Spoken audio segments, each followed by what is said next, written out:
Revelações sobre o muito além do horizonte. Você ouve agora Projeto Orbon, uma ação em prol da cidadania planetária. Projeto Orbon, um encontro com o médium Jean Vauelan. Apresentação: Carlos Cruz. Projeto Orbon.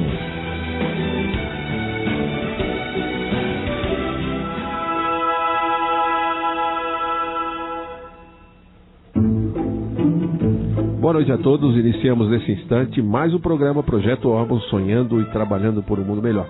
Falando aqui diretamente dos estúdios da Rede Boa Nova de Rádio, da Grande São Paulo, em Guarulhos.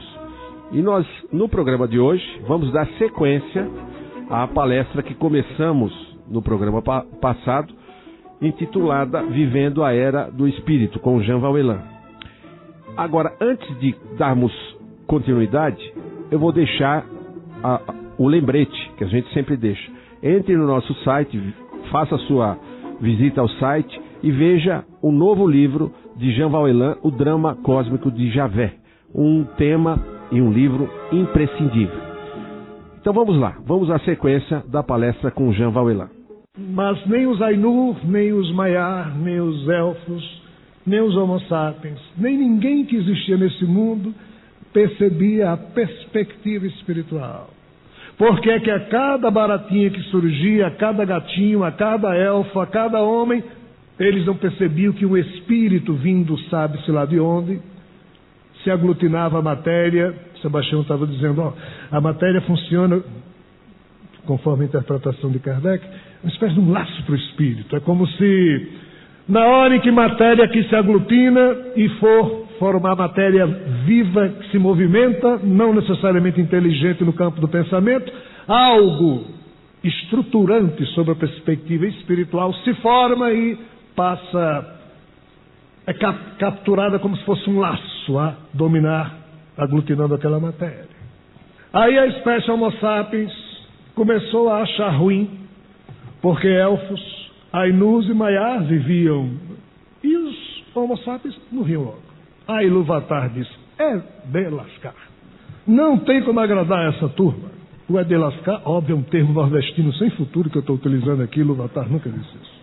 Como é que eu vou agradar esse pessoal da terra? Estão lá os meus filhos diletos, puros, criados com a minha genética, poderosos, lá estão elfos. Criei agora o homem e todo mundo reclama de todo mundo, porque uns reclamam porque vivem demais, outros reclamam porque morrem cedo. Para complicar tudo, a morte surgiu dentro dessa ficção como um grande presente do Criador desse universo, já que ninguém aguentava ficar aqui vivo o tempo todo. Porque começaram a surgir guerras terríveis. E o planeta Terra, nessa ficção, hein, pessoal? Se transformou num palco de terror, de horror, de dramas psicológicos, de aquisição de débitos espirituais irresolvíveis, desculpem a expressão, seja pela monta em que ocorriam, seja pelo modo como eram cometidos, e Ilúvatar pegando gás na fúria dele. O que fazer? Pois muito bem. A ficção de Tolkien, que é o autor a que me refiro, continua agora numa parte em que todos nós conhecemos, que é o livro Senhor dos Anéis. Aquela trilogia maravilhosa que foi apresentada, em forma de filme também. E observem que naquela trilogia, seja no livro ou nos filmes, existem animais que falam, árvores que falam, elfos, outros seres que são incompreensíveis para nós, todos misturados com a espécie Homo sapiens. Existia uma raça especial de anões, outra raça especial de hobbits. Os próprios espíritos dos guerreiros que haviam morrido em desonra estavam ajuntados numa espécie de umbral preso a uma montanha e são também liberados para lutar mais uma vez com os que estavam vivos na última guerra da terceira era dentro da ficção de Tolkien. E o final do filme é o quê? É a convergência de todas essas espécies pensantes, lutando, pois que, por decisão de Ilúvatar, somente na Terra agora ficaria a espécie Homo sapiens. Tudo mais deveria deixar de existir, e o final da trilogia aponta exatamente para o quê? O final do período em que existia de tudo aqui na Terra e o início da era do homem. Ficção. Vamos comparar essa ficção com o que a gente chama de verdade. Não, mas é verdade mesmo o que a Bíblia conta? Em sendo verdade o que a Bíblia conta, se Adão e Eva não tivessem se tornado espertos, os elfos, na ficção de Tolkien, representam exatamente uma humanidade fiel ao Criador e não aquela humanidade que se tornou rebelde. E Javé, que seria o Ilúvatar da Bíblia, diz que agora vocês vão ter que sofrer o pão que o diabo amassou e por aí vai. A história de Adão e Eva e a serpente. E, mais engraçado ainda, é que as notícias que chegam dizem que, pegando agora as épocas dos maias, que esse último período teria começado no ano 3110 a.C. e seria concluído agora em dezembro de 2012. Quando Javé deu ordem para todos os deuses saírem da terra, e isso teria começado a ocorrer aproximadamente há 5.000 anos atrás, ou seja, no ano 3110 a.C. É interessante que nós temos registros históricos desses deuses em todas as mitologias da Terra: suméria, acadiana, hurrita, hitita, greco-romana, hindu, egípcia, todas falam desses deuses, só mudam os nomes. Porém, entre os séculos 8, 7 e 6 a.C., apareceram na Terra pessoas singulares. Na China, Lao Tse, Mêncio, Confúcio. Na Índia, Siddhartha Gautama, Jina Mahavira. Na Pérsia, Zoroastro. Na Grécia, Pitágoras, Tales. E todos esses homens dizendo que deixem os deuses para lá. Pois que agora, Zoroastro anunciou, está ocorrendo a época histórica do crepúsculo dos deuses, ou seja, eles estavam sendo afastados da terra para que somente a espécie humana ficasse.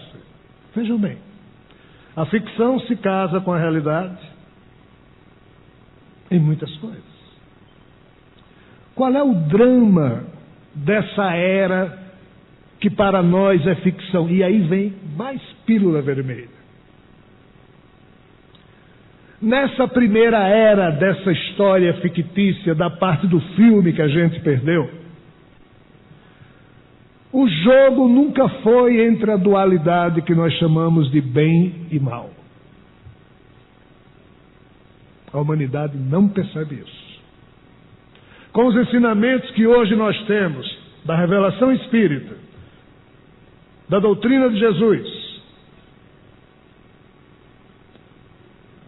de todas as elucidações de Siddhartha Gautama, de Lao Tse, dos grandes filósofos da humanidade, a noção de bem e mal domina o nosso psiquismo, e nós olhamos para essa parte do filme que não assistimos e aplicamos com o nosso olhar do presente esses valores no passado, e aí não entendemos nada. Krishna, Avatar, encarnação, ou melhor, encarnação de Deus na Terra. Krishna, ao lado de Arjuna. Arjuna não queria fazer guerra, e Krishna, um avatar, ficou fazendo a cabeça de Arjuna para Arjuna ir para a guerra de Kurukshetra, matar os primos, e o próprio Krishna foi junto e matou um bocado de gente. Como é que Krishna é um avatar? É um pecador, matou um bocado de gente, e ainda influenciou os outros para complicar mais ainda. Isso está contado no Bhagavad Gita, que é a parte mais nobre, mais bela, mais profunda do Mahabharata, que é a Bíblia dos hindus, vamos assim dizer, o Bhagavad Gita. Esses hindus são loucos, porque se a Bíblia deles tem como o Deus principal o tal Krishna, que matou e mandou matar, esse aí vai para o purgatório, esse não vai... Que história de avatar é esse? Nós nem conseguimos entender o que se passou nessa parte do filme, pois as notícias do Mahabharata, do Ramayana e de diversos outros registros arianos hindus fazem parte desse período em que o bem e o mal não estavam. Não era o bem e o mal que estavam em jogo. Jamais estiveram. Mas nós, homens e mulheres do presente, somente conseguimos entender as coisas a partir da dualidade do bem e do mal. O problema era tão sério que o que estava em jogo, e ainda está, era a ordem e o caos. A ordem é uma força desesperada que tenta manter a qualquer custo a espécie Homo sapiens viva, pois é através dos corpos dessa espécie que todos os espíritos dessa ficção, que foram morrendo e contraindo débitos, estão alojados nos umbrais planetários deste mundo, e esses infernos purgatoriais, cheios de espíritos, eles precisam daí sair, e só podem sair para encarnar aonde? Na espécie Homo sapiens. Se a espécie Homo sapiens deixar de existir, o impasse está criado. Como é que a coisa funciona? Vou aqui pegar carona numa certa elucidação que o nosso amado Sai Baba faz e complementá-la com o que os espíritos me elucidaram. Nesta época do filme que nós perdemos, o assunto era tão sério entre a ordem e o caos, que a gente pode chamar na nossa dualidade de bem e mal, só que isso é injustiça. Porque nessa época de ordem e caos, até o bem se utiliza do aparentemente mal para poder manter a ordem. E isso é para nós frustrante e chocante. Mas por quê? Conta-nos Sai Baba. Houve um tempo em que o mal, o caos, pretendeu sempre dominar a Terra em atitude de confronto com as coisas da luz. Então as trevas, o caos, seja lá como a gente chame, de forma inteligente, em um certo momento desse filme que nós perdemos, criou um projeto para dominar definitivamente o planeta Terra. Fizeram encarnar os seus melhores soldados em uma certa porção do planeta Terra, o atual Sri Lanka, o antigo Ceilão, para dali, já que nessa época existiam monstros na Terra, existiam demônios na Terra, existiam seres com um poder mental terrível de ser aceito por nós, existiam superfeiticeiros com poderes, e o mundo estava de tal jeito, e essa época foi antes do rei ou do criador desse universo expulsar todo mundo, era a misturada ainda. E foi nessa época então que as trevas criaram esse plano, e os melhores soldados das trevas nasceram no antigo Ceilão, no atual Sri Lanka, para serem comandados por Ravana, o grande feiticeiro e rei que pretendia dominar o mundo, tomando-o do poder do Deus Criador desse universo. Na hora em que as trevas concentraram todas as suas forças e melhores soldados num só local do mundo, a luz, ou a turma da ordem, ou as forças da ordem, disseram: não há outro jeito, nós temos que destruir. E não pode ser qualquer Rogério, qualquer Carlos, qualquer Marlene que vai encarnar, tem que ser alguém muito poderoso. Aí um deles disse: eu vou para o sacrifício. E assim, um avatar chamado Rama nasce. E há uma tragédia no aparente destino dos fatos, pois sua mulher é sequestrada pelo rei do Ceilão. Se não fosse isso, Rama não destruiria Ravana. Mas entendo sua mulher sequestrada, ele foi com a ajuda de Hanuman, um macaco falante, e outros tantos seres falantes. Na época existia uma estreita faixa de terra unindo o continente da Índia, a atual ilha do Ceilão. E assim Rama destrói Ravana e a luz destrói então os planos das trevas. E a terra voltou a respirar na perspectiva da ordem. Mas as trevas não aceitaram. Alguns milênios depois, o contexto da geopolítica terrena, ainda cheia de seres de fora aqui, dizia que um certo império dominava toda a terra, e esse império, a substituição monárquica se dava através da questão hereditária. E aí existiam duas facções de primos que iriam disputar o trono quando o grande rei dos Kurus morresse. As trevas, então, que já haviam concentrado milhões de individualidades espirituais manipulados pelo que chamamos de forças trevosas, num só lugar do Ceilão, a luz veio e estragou tudo. Eles agora aplicaram outra estratégia e fizeram nascer em torno desse império vários soldados, mas tomaram dos seus principais membros e fizeram encarnar num desses ramos dos primos que iria disputar o reinado. Quando a luz percebe isso, faz encarnar no outro ramo de primos, os Kauravas ou os Kurus, os melhores soldados da luz. Mas a coisa era tão séria que o mesmo avatar que havia encarnado como Rama e que destruiu Ravana, encarnou novamente agora como Krishna, próximo aos primos Kauravas ou Kurus. E assim, quando através dos valores da época, os Pandavas eram a turma do bem, os Kauravas a turma complicada, eu troquei. Krishna estava perto dos Pandavas. Quando a turma complicada resolveu tomar o poder de qualquer modo, os primos do lado do bem, do lado da ordem, do lado da luz, não quiseram guerrear, quiseram perder. Aí Krishna disse: não, nós temos que cumprir o nosso Dharma. Nós temos que cumprir a nossa missão. E Arjuna não queria ir para a guerra. Arjuna representava o bem.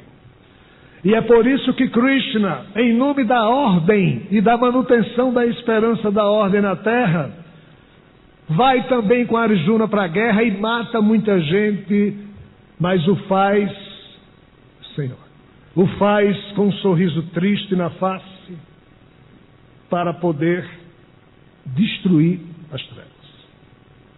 Pois que o que contava nessa época, pílula vermelha, não era o bem e o mal, era a ordem e o caos, ainda que quem mal fizesse com ódio no coração, inevitavelmente contrairia débitos, e por isso, até hoje, os umbrais planetários estão cheios de gente. Mas Krishna não contraiu débitos, devido ao seu Dharma, e nós ocidentais não conseguimos compreender esse conceito. Assim, as trevas haviam tentado concentrar suas forças num país para dominar o mundo, a luz veio e acabou. As trevas concentraram seus melhores esforços em torno de uma família que ia herdar um império, a luz veio e acabou. As trevas então resolveram criar um outro plano. Não vamos mais concentrar as nossas forças numa família ou no império. Vamos espalhar a semente da nossa força nos corações de todos os membros da espécie Homo sapiens. Pois se assim a luz quiser destruir as trevas, terá que destruir quem? A espécie Homo sapiens. E assim, dentro de um plano para nós incompreensível, posto em prática ao longo de milênios, através de processos obsessivos de toda a ordem, O Espiritismo só explicou o que é obsessão há pouco tempo, mas a obsessão existe desde todo sempre. Quando a espécie Homo sapiens toda foi vitimada pela fecundação maligna, entre aspas, da tendência ao mal, à desagregação, à loucura, a luz não pôde mais destruir as trevas. Aí um outro avatar disse: eu vou, já que o mal está semeado no coração de cada ser humano, eu vou e vou semear o bem no coração de cada ser humano. E assim nasceu Jesus, que não confrontou as trevas, que não brigou com as trevas, porque as trevas estavam no nosso coração. Mas Ele nos deu, com seu exemplo, o que cada um de nós, já que a luta entre bem e mal, ordem e caos, luz e trevas, foi transferida para quem? Para os hobbits. Ou seja, para a espécie Homo sapiens, a espécie mais sem futuro, no meio de tantas espécies importantes que existiam na Terra, de imortais, de superdeuses, deuses.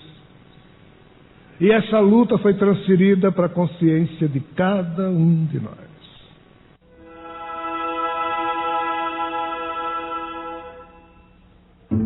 Nós vamos para o nosso intervalo. Fique em sintonia. Voltaremos já.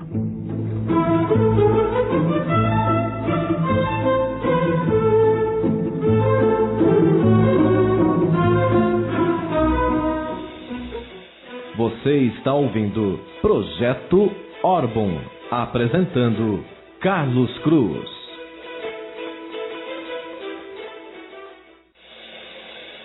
Você está ouvindo Projeto Orbon, apresentando Carlos Cruz.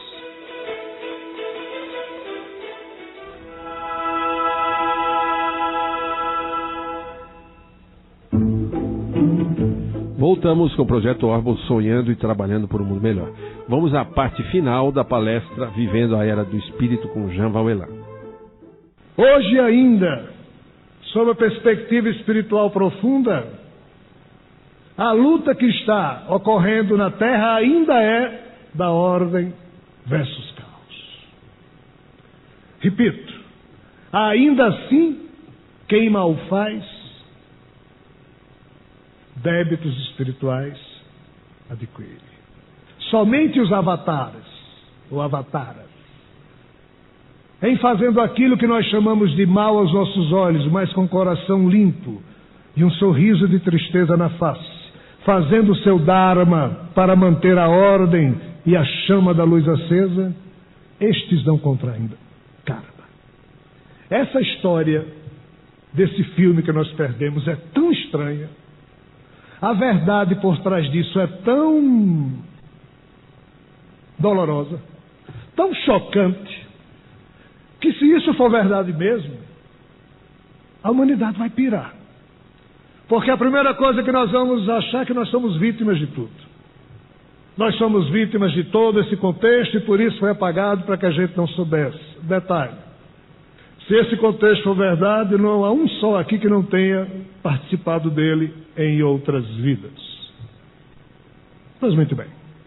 Chegamos, portanto, à era do homem, em que após o sacrifício de tantos, finalmente ficou somente a espécie Homo sapiens na Terra. Essa luta foi transferida para o íntimo de cada membro da espécie Homo sapiens, e é por isso que Sai Baba, Jesus e outros tantos avatares maravilhosos têm encarnado nos últimos 2.500 anos, desde que ocorreu o crepúsculo dos deuses, que os tais deuses saíram daqui, e nenhum deles mais bate ou destrói ninguém, eles apenas dão de si o que de melhor tem. Jesus deu a própria vida, tentando chamar a nossa atenção para a inadiável habilidade que cada um de nós tem que criar no próprio íntimo, que é a ousadia de amar, independente de ser amado. Pois que somente assim a luta entre bem e mal, ordem e caos, seria finalmente superada. Interessante é perceber que no meio dessa confusão, um homem chamado Enoque, em sendo levado ao céu por Javé, Javé pediu a ele que anunciasse que essa era se acabaria no dia do juízo final, no dia do julgamento geral dos vivos e dos mortos, no grande dia de Javé.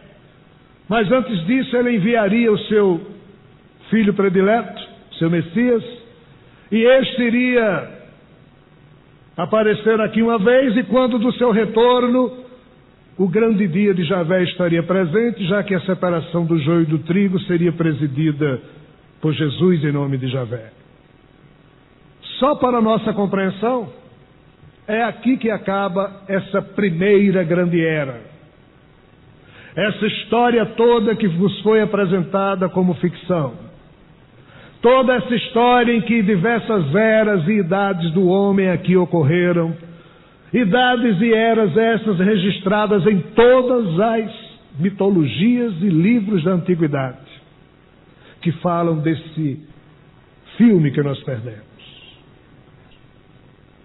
Se isso for verdade, a segunda era, após esta primeira grande era, somente começa quando o dia do juízo final for claro aos nossos olhos. E aí, na medida em que se está havendo a separação do joio e do trigo, os espíritos que sempre reencarnaram na Terra, mas que contribuíram para as forças do caos, das trevas e do mal, estes não mais encarnarão na Terra, pois que a era do Espírito começará verdadeiramente quando a Terra deixar de ser um mundo de expiação e provas e se transformar num mundo regenerado. Isso implica em que os espíritos tendentes ao mal, ao caos, à desagregação, daqui sejam retirados para que os umbrais ou as esferas espirituais primárias mais vinculadas ao que ocorre na Terra, a erraticidade que Kardec falava, fiquem, entre aspas, limpas de formas, pensamento e formas, sentimentos deletérias, para que lá por volta de 2050, 51, 52, a partir de um certo marco, somente encarnem na Terra espíritos tendentes ao bem, e aqui começa efetivamente a era do Espírito. Nós não podemos chamar a esse momento que vivemos, aos tais 15 minutos, de era do Espírito. Pois o palco terreno continua o mesmo teatro de sangue que sempre foi ao longo desses milênios, ou desses milhões de milênios. O que está de pé é o cenário de uma peça que de fato já acabou, mas o cenário ainda está de pé. Ao longo dessa primeira era, o dono desse teatro, que também, além de dono, é diretor da peça que se encena nesse palco planetário, que além de diretor é coreógrafo, sonoplasta, roteirista, o rapaz é tudo. Só não é ator e atriz, porque os atores e atrizes somos nós. E a tristeza de Javé é porque nós nunca obedecemos ao roteiro que ele criou e tanto se esforçou para que nós, os Homo sapiens, os elfos obedeceram, os Ainu também, os Maiá, o Homo sapiens não. Assim, mesmo a peça já tendo se acabado, mas em estando de pé ainda o cenário, nós, atores e atrizes, ainda vivemos sem saber muita coisa, porque só tem os 15 minutinhos lá do filme. E será que essa besteirada toda que esse cara aí está falando é verdade? Como é que a gente vai saber se isso é verdade? Pessoal, qual a importância se todas as lorotas que eu falei aqui forem ou não verdades? O nosso presente é esse. O terrível é que qualquer coisa que a gente conta a respeito do passado, que possa minimamente explicar o presente, a gente fica, pelo menos, analisando. Então analisem. Mas pouco importa se nós acreditamos se foi verdade ou não, porque já aconteceu. O que nós temos que dar conta é do momento presente, pois estamos vivendo a transição final entre uma era de caos para uma era de ordem, de um planeta de expiação e provas para um mundo regenerado.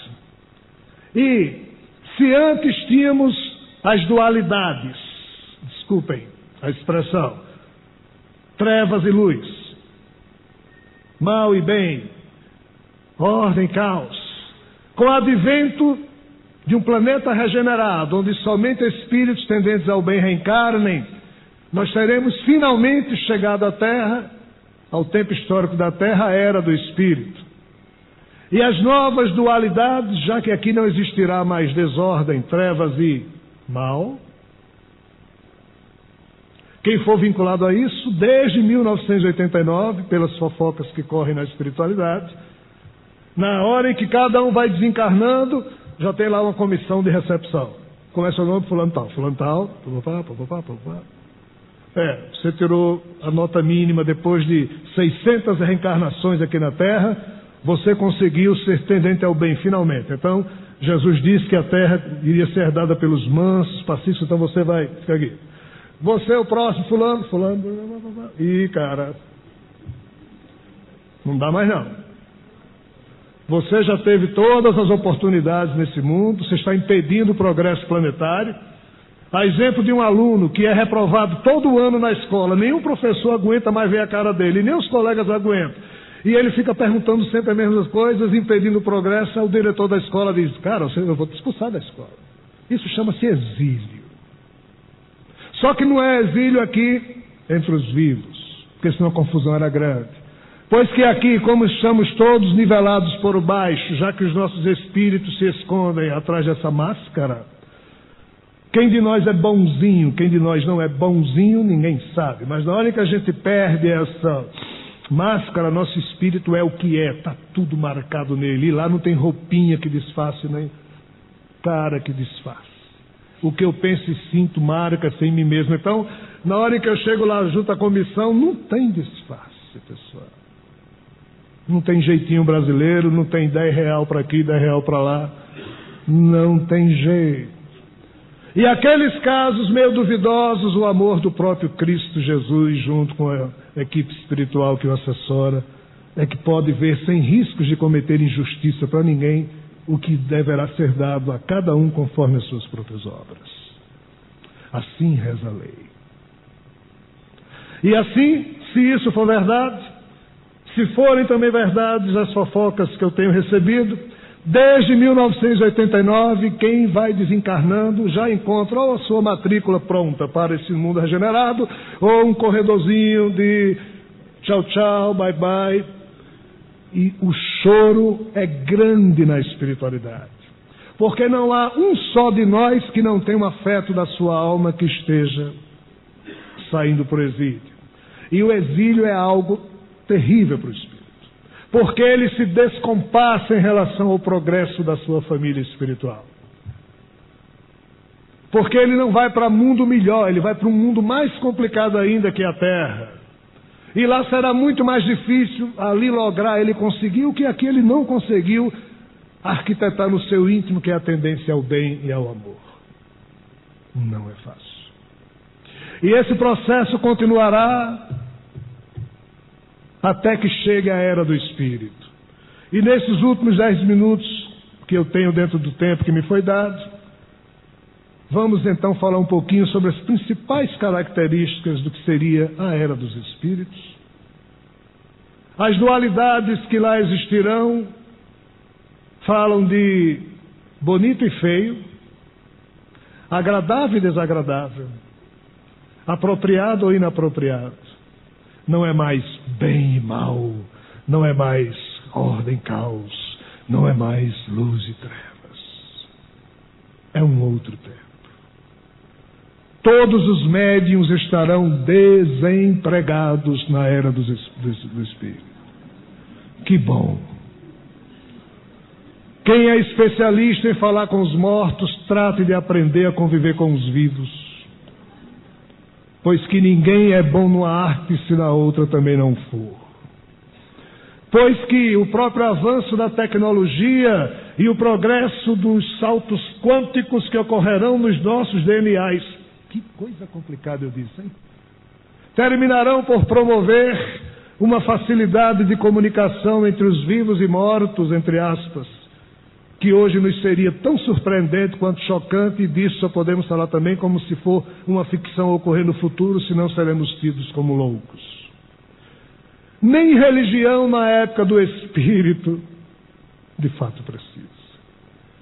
Pois que, como dizia Mohib Ibn Arabi, muçulmano no século XII, num holismo fantástico, meu coração se tornou capaz de todas as coisas. É pastagem para as gazelas, templo para os monges. É a pastagem para a gazela, templos para os monges. É a tábua da lei dos judeus. É o livro do Corão. Minha religião é a religião do amor. Seja qual for o caminho que os camelos tomem, esta é a minha religião e a minha fé. Morre Ibn Arabi, 800 anos antes. Quando nós, espíritas, nos encontramos com um protestante ou um católico, a gente vai encher o saco dele para ele vir para a nossa religião, ele vai encher o saco da gente para a gente para a religião dele. Este homem, quando se encontrava, e ele era muçulmano, islâmico, com um judeu, seu coração se transformava nas tábuas da lei. Quando ele se encontrava com outro muçulmano, a Kaaba se transformava, o seu coração se transformava na Kaaba, que é a pedra divina para os muçulmanos. Quando ele se encontrava com um monge qualquer, seu coração se transformava num templo. Ou seja, na era do Espírito, a intolerância religiosa, a disputa por fiéis, toda essa confusão que caracteriza o tempo em que nós vivemos, vai deixar de existir. Deve ser uma época muito chata, né?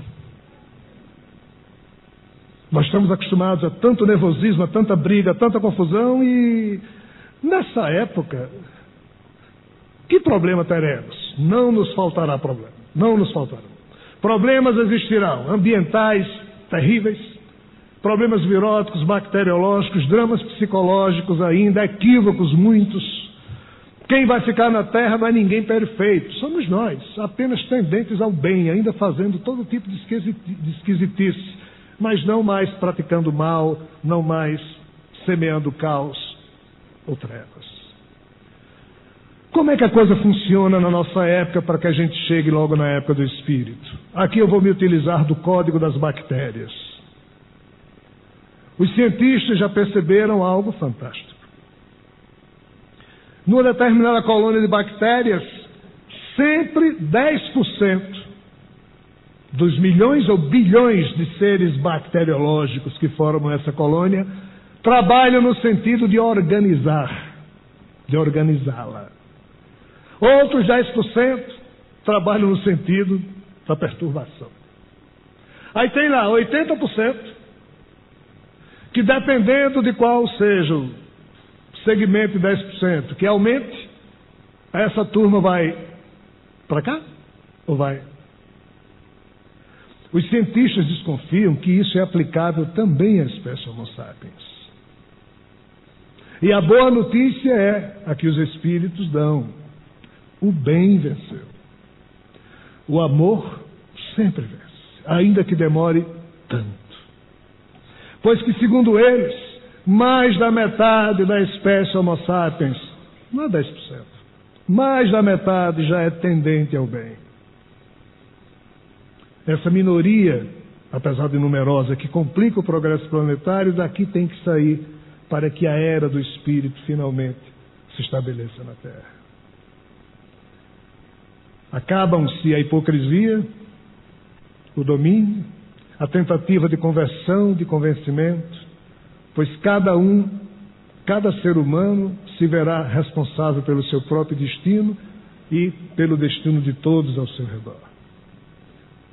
Como eu disse no início, alguns assuntos seriam desagradáveis.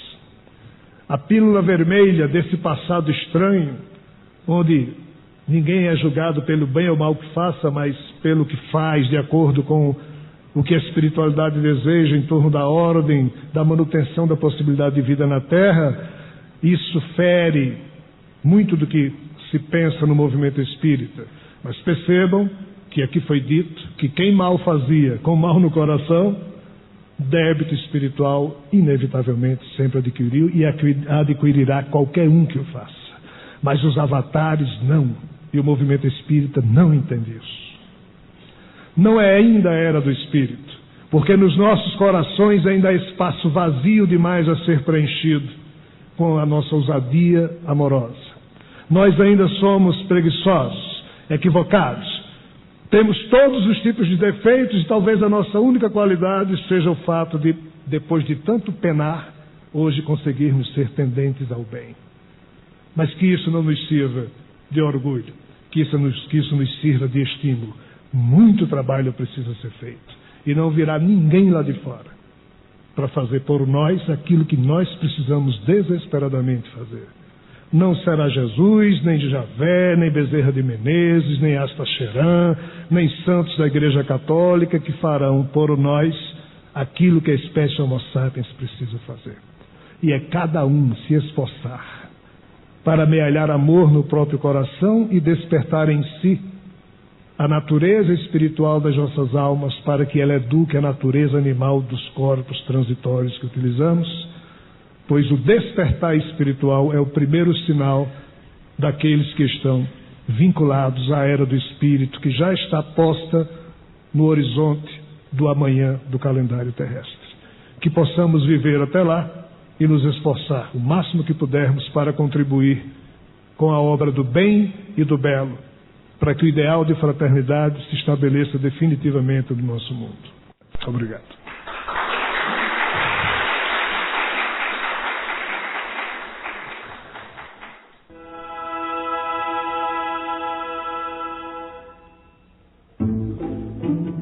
Chegamos ao final de mais desse programa. Espero que vocês tenham gostado do material que trouxemos. E deixo de novo a sugestão para que você entre no www.orbon.org, faça a sua navegação e veja lá o novo livro do Elan, O Drama Cósmico de Javé. A todos que nos sintonizaram, um excelente domingo, uma excelente semana e até o próximo Projeto Orbon, sonhando e trabalhando por um mundo melhor.